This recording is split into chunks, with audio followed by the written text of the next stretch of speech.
Hello everyone, welcome to my channel. This is Jhansi. ఈరోజు మనం తోటకూరతో ఒక 2 అమేజింగ్ రెసిపీస్ చేద్దాం. అవి కూడా కర్ణాటక స్పెషల్ రెసిపీస్ అండి. ముఖ్యంగా నార్త్ కర్ణాటకలో బ్రాహ్మణ్స్ చేసే రెసిపీస్ అండి ఇవి. సో ఈరోజు నేను చేయబోయే 2 రెసిపీస్ కూడా ఈ వేసవకాలానికి సరిగ్గా సరిపోయే రెసిపీస్ అని చెప్పచ్చు. అండ్ ఈ తోటకూర అనేది చాలా చాలా విటమిన్లు కలిగి ఉంటుందండి. అండ్ మంచిది కూడా మన ఆరోగ్యానికి, అంతా తెలిసిందే. ముందుగా ఇక్కడ నేను తోటకూరని తీసుకొని వేళ్ళన్నీ కట్ చేసి పక్కన పెట్టుకున్నానండి. ఇప్పుడు నీట్గా వాష్ చేసుకుందాం. కట్ చేసాక అస్సలు వాష్ చేయకూడదు. ఏ ఆకుకూరలైనా ముందుగానే వాష్ చేసుకుని తర్వాత కట్ చేసుకుంటే బెస్ట్. సో నీట్గా ఇక్కడ ఆల్రెడీ వాష్ చేస్తాను ఒక 3-4 టైమ్స్. ఇది లాస్ట్ టైం అనమాట. సో దీన్ని వాటర్ అంతా పోయే వరకు కాసేపు ఇలా పక్కన పెట్టేద్దాం. ఇప్పుడు దీన్ని స్టెమ్స్ అన్నీ వేరేగా, చిగుర్లన్నీ వేరేగా తీసుకుంటున్నాను 2 గిన్నెల్లో. చూడండి, ఓన్లీ చిగుర్లు మాత్రమే ఇక్కడ తీసుకుంటున్నాను, ఆకులు మాత్రమే. స్టెమ్స్ అన్ని పక్కన వేస్తున్నాను. అందులో ఈ తోటకూర చాలా లేతగా ఉంది కాబట్టి మన కర్రీ ఇంకా టేస్ట్గా ఉండబోతుంది. ఒకవేళ మీ దగ్గర ముద్ర తోటకూర కాడలు ఉన్నా ఆ కాడలతో కూడా నేను చేయబోయే రెసిపీ ఒకటి మీరు చేయొచ్చు. సో ఇప్పుడు చూడండి, ఫైనలీ తోటకూర ఆకులు మాత్రమే ఒక గిన్నెలో తీసుకున్నాను. అలాగే స్టెమ్స్ అన్ని ఒక గిన్నెలో తీసుకున్నాను. ఓకే, సో ఇప్పుడు కట్ చేసుకుందాం. చిన్న చిన్న ముక్కలుగా రెండింటిని కట్ చేసుకుందాం. తోటకూరని కట్ చేసేసుకుందాం. తోటకూరతో మంచి మంచి రెసిపీస్ చేయొచ్చండి. వెయిట్ లాస్ చేస్తున్న వాళ్ళు కానీ, లేదా పిల్లలకి లంచ్ బాక్స్ ప్రిపేర్ చేయాలన్నా ఈ కర్రీస్ నిరభ్యంతరంగా చేయొచ్చండి, అంత బాగుంటాయి. తోటకూరని వీళ్ళనంతా ఫైన్గా చాప్ చేసుకుందాం. సో దీన్నంతా పక్కన పెట్టేసుకుందాం. స్టెమ్స్ కూడా అలాగే కట్ చేసేసుకోండి. అయితే ఈ కర్రీలో మీరు ఉల్లిపాయలు యాడ్ చేయాలనుకుంటే యాడ్ చేయండి, అదర్వైజ్ స్కిప్ కూడా చేయొచ్చు. సో నేను ఇక్కడ ఒక ఉల్లిపాయ మాత్రమే కట్ చేస్తున్నాను అనమాట. సో వెల్లుల్లి కూడా మనం యాడ్ చేయొచ్చు మన ఇష్టం ఇంకా. సో ఇక్కడ నేను రెండింటిని తీసుకుంటున్నాను, ఉల్లి అండ్ వెల్లుల్లి 2 తీసుకుంటున్నాను. చిన్న చిన్న ముక్కలుగా కట్ చేసుకోండి. 1 ఆనియన్ ఈజ్ ఎనఫ్.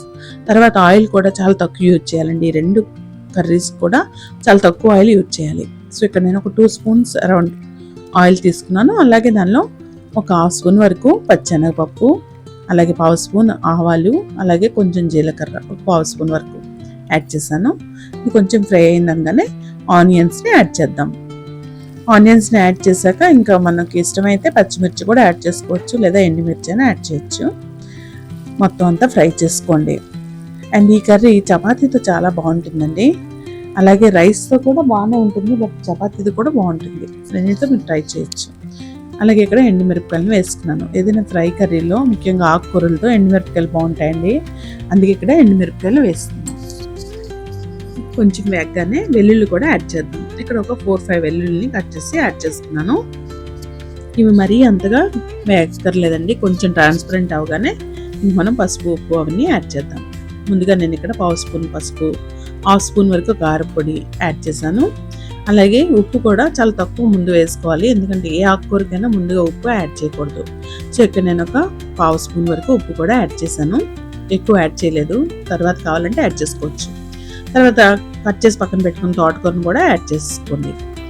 ఆకుకూరలో ఉండే పోషకాలన్నీ పోకుండా ఉండాలంటే దీన్ని మూత పెడుతూ ఫ్రై చేయాలండి. అలాగే ఎక్కువసేపు ఫ్రై చేయకూడదు. ఏ ఆకుకూర అయినా 10 మినిట్స్ లోపలే మనం వండాలి. అంతకంటే ఎక్కువ వండితే ఇంకా అందులో ఉండే పోషకాలు ఏవి కూడా అందులో ఉండవు. సో ఇప్పుడు అంతా ఒకసారి కలుపుకొని మూత పెట్టేసుకుందాం.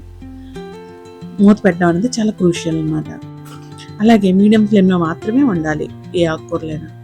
హై ఫ్లేమ్లో పెట్టడం వల్ల ఎక్కువ వేడికి ఇంకా మొత్తం పోషకాలన్నీ పోతాయి. మొత్తం అంతా ఫ్రై అయిపోయింది చూసారా. ఇప్పుడు నేను పెట్టి ఓన్లీ 5 మినిట్స్ అయింది. మొత్తం ఫ్రై అయిపోయింది, ఇంకో 2 మినిట్స్లో ఇది అయిపోతుంది. మొత్తం అంతా ఒకసారి కలుపుకోండి అంతా. ఇంతవరకు మనం ఎప్పుడు రెగ్యులర్గా చేసిందే. దీనికి మనం ఇక్కడ ట్విస్ట్ యాడ్ చేద్దాం. అదేంటంటే బన్సీ రవ్వని యాడ్ చేద్దాం. సో ఇక్కడ నేను తీసుకుంది ఓన్లీ 2 స్పూన్స్ ఆఫ్ బన్సీ రవ్వ. దీనివల్ల మంచి క్రంచీనెస్ వస్తుంది కర్రీకి, అండ్ టేస్ట్ కూడా చాలా బాగుంటుంది. అదే మీరు మొత్తం దీన్ని డిన్నర్గా తీసుకోవాలంటే 1 కప్ ఆఫ్ బన్సీ రవ్వని తోటకూరతో పాటు యాడ్ చేసి డైరెక్ట్గా డిన్నర్లా తినొచ్చు అనమాట. అది కూడా చాలా మంచి ఆప్షన్. ఎస్పెషల్లీ వెయిట్ లాస్ అవ్వాలనుకున్న వాళ్ళకి చాలా మంచి ఆప్షన్. అండ్ లంచ్ బాక్స్గా కూడా మీరు ప్రిపేర్ చేయొచ్చు. ఇక్కడ మాత్రం నేను రైస్తో అండ్ చపాతీతో తినబోతున్నాను కాబట్టి ఓన్లీ 2 స్పూన్స్ ఆఫ్ బన్సీ రవ్వ మాత్రమే యాడ్ చేశాను. బన్సీ రవ్వ యాడ్ చేశాక జస్ట్ వాటర్ని ఇలా స్ప్రింకిల్ చేసుకోండి. ఎక్కువ వాటర్ వేయకూడదు, జస్ట్ స్ప్రింకిల్ చేయండి అంతే. స్ప్రింకిల్ చేసి ఇంకొక 2-3 మినిట్స్ వరకు మూత పెట్టి ఉంచేయండి. ఇంకా ఆవిరికి మొత్తం అంతా ఉడికిపోతుంది. అందులో మట్టి కుండలో వండాం కదా, వేడికి మిగతాది ఉడికిపోతుంది. చూసారా, ఇంక మన కర్రీ రెడీ అయిపోయింది. చాలా సింపుల్ రెసిపీ అండి, at very tasty, trust me. So దీన్ని చక్కగా సర్వ్ చేసుకోండి, చపాతీలతో కానీ రైస్తో కానీ సూపర్ అంటే సూపర్ ఉంటుంది. చక్కగా సర్వ్ చేసుకుందాం. మరి మీకు ఈ కర్రీ నచ్చిందా? ఇప్పుడు మనం సెకండ్ రెసిపీకి వెళ్దాం. చూడండి టెక్స్చర్ ఎంత బాగుందో, చూడడానికి అక్కడక్కడ చిన్న చిన్న పీసెస్ రవ్వ కనిపిస్తుంది. చాలా టేస్ట్గా ఉంటుంది. రవ్వ తోటకూర కాంబినేషను టేస్టీ కాంబినేషన్ అండి, తప్పకుండా మీరు ట్రై చేయాల్సిందే. సో ఇప్పుడు మనం సెకండ్ రెసిపీకి వెళ్దాం. సో దానికోసం ముందుగా మనం ఒక ప్యాన్ పెట్టేసుకుందాం. దానిలో ఒక 1 to 2 స్పూన్స్ ఆయిల్ యాడ్ చేద్దాం. తర్వాత ఒక 1/2 స్పూన్ ఆవాలు, అలాగే కొంచెం జీలకర్ర 1/2 స్పూన్ మాత్రమే యాడ్ చేద్దాం. తర్వాత వెల్లుల్లి రెబ్బలు మాత్రమే యాడ్ చేస్తున్నాను ఈ రెసిపీకి. ఈ రెసిపీలో ఉల్లిపాయలు యాడ్ చేయట్లేదు, ఓన్లీ వెల్లుల్లి మాత్రమే యాడ్ చేస్తున్నాను. అవి కూడా కొన్ని మాత్రమే, బికాస్ క్వాంటిటీ మనకు తక్కువ కాబట్టి. క్వాంటిటీ ఎక్కువ ఉంటే, అలాగే వెల్లుల్లి ఫ్లేవర్ మీకు ఎక్కువ ఇష్టమైతే ఇంకొన్ని యాడ్ చేసుకోవచ్చు. అలాగే కరివేపాకు, పచ్చిమిర్చి ఒక 3 కట్ చేసుకుని యాడ్ చేసుకున్నాను. ఏదైనా కర్రీలో మనం పెరుగు యాడ్ చేస్తున్నామంటే పచ్చిమిర్చి కూడా యాడ్ చేయాల్సిందే. ఈ రెండింటి కాంబినేషన్ కూడా సూపర్గా ఉంటుంది అనమాట. మొత్తం అంతా ఫ్రై అయిపోవాలి. ఫ్రై అయిపోయింది అనగానే ఇంకా మనం కట్ చేసి పక్కన పెట్టుకున్నాం కదా తోటకూర కాడలన్నీ, అవి యాడ్ చేసేద్దాం. చిన్నగా కట్ చేసుకోండి వీలైనంత, అప్పుడు ఇంకా బాగుంటుంది. అండ్ ఈ కర్రీ అయితే స్పెషల్లీ చపాతీలతో చాలా చాలా బాగుంటుందండి, చాలా బాగుంటుంది. మీరు ఇంతవరకు చాలా రకాల కర్రీస్ ట్రై చేస్తుంటారు, బట్ ఇది మాత్రం ట్రై చేయడం అస్సలు మిస్ అవ్వద్దు, because you are going to love it. అంత బాగుంటుంది. కొంచెం ఫ్రై అవుతుండగానే ఇంకా మనం మిగతా ప్రాసెస్లోకి వెళ్దాం. ముందుగా నేను ఒక కప్పులో ఒక 1 స్పూన్ వరకు వేయించిన శనగపప్పు తీసుకున్నాను. దాన్ని పౌడర్ చేసుకుందాం.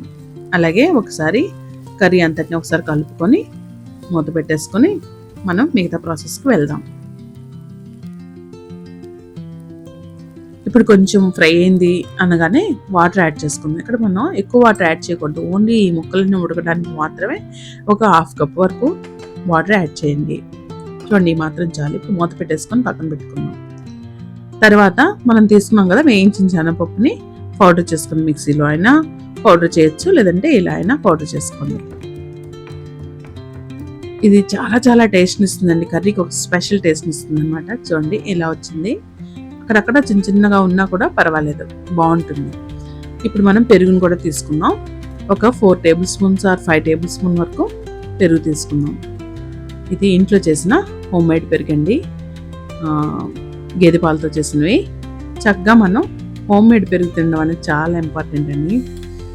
బయట పెరుగులో అసలు చాలా చాలా కల్తీ జరుగుతుంది, ఎస్పెషల్లీ మిల్క్ పౌడర్ ఏదో అని చెప్పి యాడ్ చేస్తున్నారు. సో వీలైనంత వరకు అవాయిడ్ చేయండి. సో దీన్ని పల్చని మజ్జిగ చేసుకోవాలంటే ఇలా టంబ్లర్లో వేసుకోండి. టంబ్లర్లో వేసుకొని కొంచెం వాటర్ కలుపుకొని షేక్ చేస్తే ఈజీగా మజ్జిగ అవుతుందండి. సో లేదు అంటే చక్కగా కవ్వంతో చిలుక్కొని పక్కన పెట్టుకోండి. ఇప్పుడు మూత తీసి చూస్తే కొంచెం మన తోటకూర కాడలు ఉడికాయి. ఇప్పుడు కొంచెం సాల్ట్ యాడ్ చేశాను, 1/2 స్పూన్ వరకు. అలాగే పసుపు కొంచెం యాడ్ చేద్దాం. దీనిలో కారం ఏం వేయట్లేదు ప్రస్తుతానికి, ఎందుకంటే మనం ఆల్రెడీ పచ్చిమిర్చి వేసాం. అండ్ ఈ కర్రీ కొంచెం సాఫ్ట్గా ఉండాలి, స్పైసీ ఉండకూడదు. సో మనం వేసిన పచ్చిమిర్చి సరిపోతుంది, ఇంకా కారం యాడ్ చేయట్లేదు. పసుపు ఉప్పు మాత్రమే యాడ్ చేశాను. అలాగే తోటకూర కాడలు చక్కగా ఉడికిపోయి సో ఇప్పుడు సిమ్లో పెట్టేద్దాం. సిమ్లో పెట్టి మొత్తం కలుపుకొని మనం తయారు చేసి పక్కన పెట్టిన శనగపిండి ఉంది కదా, వేయించిన శనగపిండి, అది యాడ్ చేద్దాం. ఈ శనగపిండి యాడ్ చేయడం వల్ల కూరకి ఒక ప్రత్యేకమైన రుచి వస్తుందండి. నార్మల్ పెరుగు పచ్చడి చేసే కంటే ఈ శనగపిండి కొంచెం యాడ్ చేసి పెరుగు యాడ్ చేశారంటే చాలా మంచి టేస్ట్ అండి, కమ్మని రుచి ఉంటుంది. మొత్తం అంతా కలుపుకోండి. ముందుగా నేను చెప్పాను కదా ఇది కర్ణాటక రెసిపీ అని. కర్ణాటక బ్రాహ్మణ్స్ ఈ రెసిపీస్ చేస్తారండి, బోల్డ్ మంచి మంచి రెసిపీస్ ఉన్నాయండి. అలాగే మన ఆంధ్రాలో కూడా మంచి రెసిపీస్ ఉన్నాయి, ఎస్పెషల్లీ బ్రాహ్మణ్ రెసిపీస్ అన్నీ కూడా చాలా బాగుంటాయి. వాళ్ళు ఉల్లి వెల్లుల్లి వేయరు, మనం ఇక్కడ యాడ్ చేసాం, అంతే తేడా. ఇప్పుడు కొంచెం శనగపిండి వేసాక దగ్గర అయిందనగానే మనం చిలికి పక్కన పెట్టిన మజ్జిగను కూడా వేసుకుందాం. సో చూడండి అంతా కలిపేసుకోవడమే. మనం స్టవ్ ఆఫ్ చేసేయాలి. స్టవ్ ఆఫ్ చేశాక మజ్జిగ వేసుకొని మొత్తం అంతా కలుపుకోవాలి. ఇప్పుడు సాల్ట్ ఒకసారి చూద్దాం, సాల్ట్ సరిపోతే యాడ్ చేద్దాం అంతే. ఫైనలీ మనం కొత్తిమీర వేసుకొని గార్నిష్ చేసుకున్నాను అంతే, ఇంకా రెడీ అయిపోయిందండి మన కర్రీ. సో ఈ కర్రీ మీకు నచ్చింది అనుకుంటాను, టేస్ట్ అయితే సూపర్ ఉంటుందండి. ఈ 2 రెసిపీస్ కూడా మీరు తప్పకుండా ట్రై చేయాల్సిన రెసిపీస్. సో ఇప్పుడు మనం సర్వ్ చేసుకుందాం. కొంచెం రైస్ పెట్టుకొని మనం ఫ్రై చేసి పక్కన పెట్టిన తోటకూర ఫ్రై, అలాగే తోటకూర ఘాటలతో చేసిన మజ్జిగ పులుసు పెట్టుకొని తింటే సూపర్ అంటే సూపర్ ఉంటుందండి. వారంలో 2-3 రోజులైనా ఇలాంటి సాత్వికమైన ఫుడ్ తినాలండి. సో ఇది ఈరోజు video guys. Hope you like this video. మీకు కనుక వీడియో నచ్చినట్లయితే మీరు చేయవలసిందల్లా లైక్ చేయడం, కామెంట్ చేయడం, అలాగే సబ్స్క్రైబ్ చేయడం. తప్పకుండా సబ్స్క్రైబ్ చేయండి అండ్ బెల్ ఐకాన్ని క్లిక్ చేయండి. So see you in another video. Till then, bye bye, take care and thank you for watching.